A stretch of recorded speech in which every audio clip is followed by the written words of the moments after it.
비바미 신발 홍지아입니다. 요즘 중국 경제가 문제가 많죠.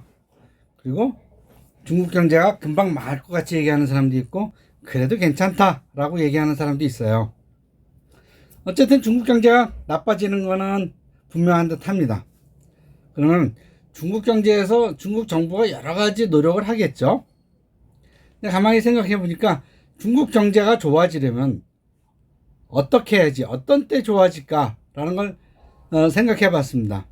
우선 가장 문제가 되는 건 부동산 과잉 투자가 해소될 때겠죠.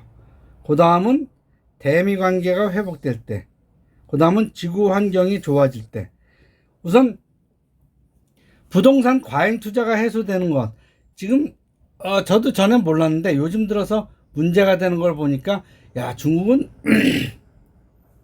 너무 부동산 갖고 의지를 했더라고요.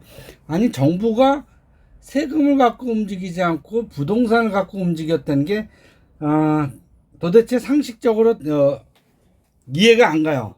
이해가 안 가요. 물론 땅이 넓으니까 뭐 무한정 팔 수 있을 거라고 생각한 것도 있지만은 아무튼 정상적인 국가가 아니었던 건 맞습니다. 아니, 네, 정부가 다 땅 팔아서 운영한다? 아무튼 비정상적이죠. 그렇다면 그 다음에 대미 관계가 회복될 때, 어쨌든 전 세계의 경제를 지금 주도하고 가장 큰 규모를 갖고 있는 건 미국입니다. 그리고 미국은 어때요?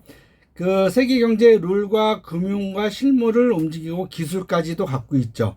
그런데 중국이 미국과 척지면서 지금 미국이 중국에 관한 여러 가지 제재를 가하고 있죠. 그리고 중국도 반항하느라고 미국에 대해서 여러 가지 이제 조치를 취하고 있고요. 이런 것들이 미국 경제에도 안 좋을 수 있지만 중국 경제에도 더 안 좋아지는 거죠. 그러면 똑같은 조치를 취했을 때 미국이 더 나빠지겠습니까? 중국이 더 나빠지겠습니까? 중국이 더 나빠지겠죠. 근데 미국은 이러한 조치들을 계속 하고 있어요, 중국에. 그렇기 때문에 중국 경제가 좋아지려면은 일단 미국이 중국에 가하는 여러 가지 제재들, 그리고 반감들, 이런 것들을 없애야지 되겠죠. 그 다음은 지구 환경이 좋아질 때, 지금 지구의 그 기후 환경이나 이런 것들을 보면은 암울한 얘기들이 많습니다. 근데 중국도 역시 지구 경제의 일부분이죠. 게다가 인구가 제일 많으니까 지구의 환경에 미치는 악영향, 이런 것들이 탑입니다. 탑 클래스입니다. 왜냐면 환경보호도 잘 안 하는 데다가 인구가 많고 인구 경제가 발전하니까 나오는 쓰레기나 오염물들이 다른 나라들보다 월등히 많죠. 이런 것들을 중국이 개선해야 될 뿐만 아니라 중국뿐만 아니라 전 세계가 모두 개선을 해야 돼요. 자, 그럼 이 세 가지를 봤을 때 부동산 과잉 투자를 해소하는 것은 기업의 채무 조정이나 무효화를 할 수 있어요. 뭐 헝다나 뭐 벽개원이나 이런 기업들, 그리고 제조업체들 보조공으로 키웠지만 결국은 잘못 운영해서 빚더미가 된 회사들, 이런 회사들을 되살리려면 채무를 조정하거나 무효화해야 되겠죠.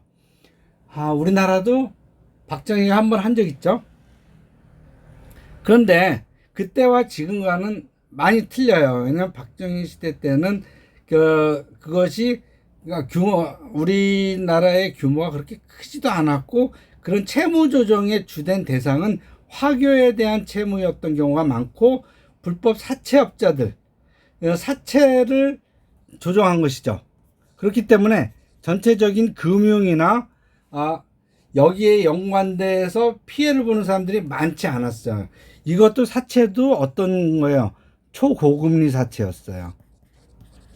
하지만 지금 중국은 어때요? 채무 조정을 하려면 이자율도 굉장히 낮아요. 이자율도 굉장히 낮은 데다가 연관된 사람들이 엄청나게 많죠. 거기다 중앙정부까지 있어요.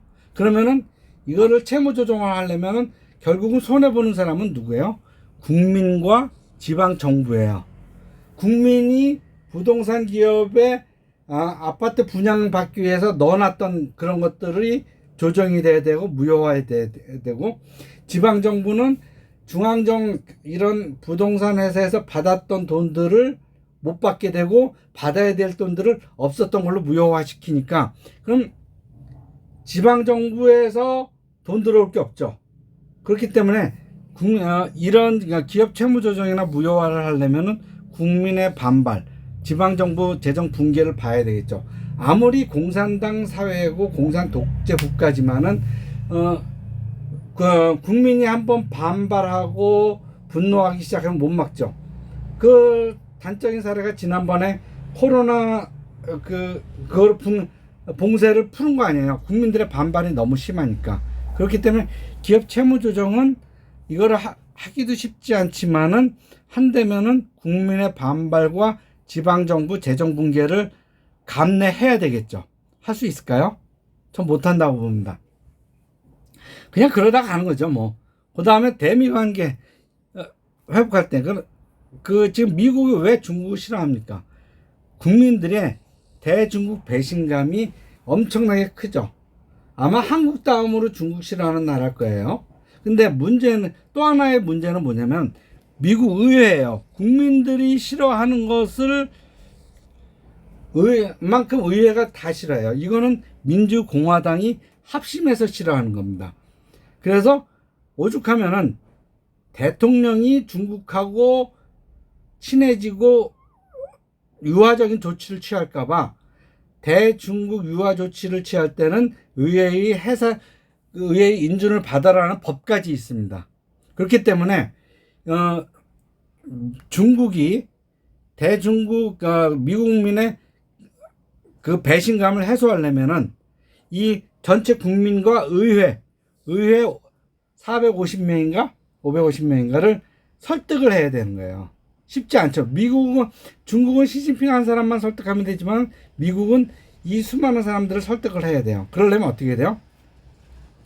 과거에 미국이 했던 정책들, 우리가 잘못했어, 이런 건 고칠게, 뭐 이렇게 해야 되고, 결과적으로는 미국이 중국에 호의를 보였던 가장 첫 번째 이유, 자유민주 체제로의 전환을 적극 추진하겠다는 그런 선언을 해야 되겠죠.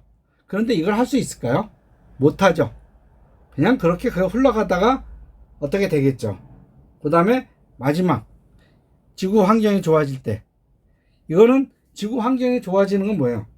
결국은 인간들이 너무나 많은 지구 자원을 소비했기 때문에 지구가 인간을 수용할 수 있는 그 범위를 넘어선 것이죠. 그렇기 때문에 이제는 그러한 지구를 보호하면서 인간이 살아나갈 방도를 만들어야 돼요. 그리고 지구 과학자들에 의하면 그 기간이 얼마 남지 않았어요.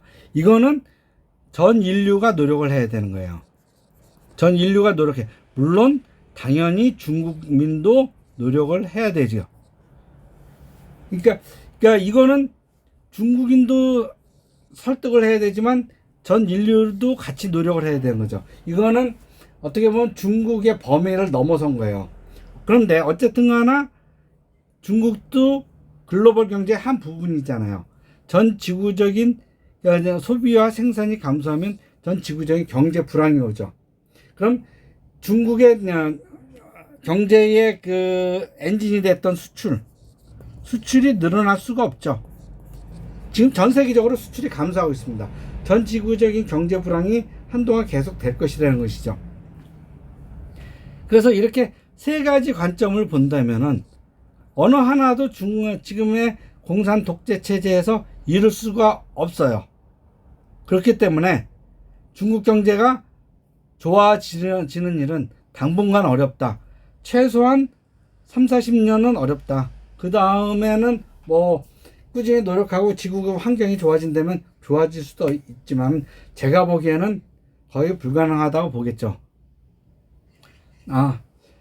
이상으로서 중국 경제가 좋아지려면 어떻게 될까? 어떤 때 좋아질까에 대해서 말씀드렸습니다. 자세한 것은 초강 달러 시대의 돈의 흐름과 트레이드 워를 참고하시기 바랍니다. 비바미 신발 홍재하였습니다.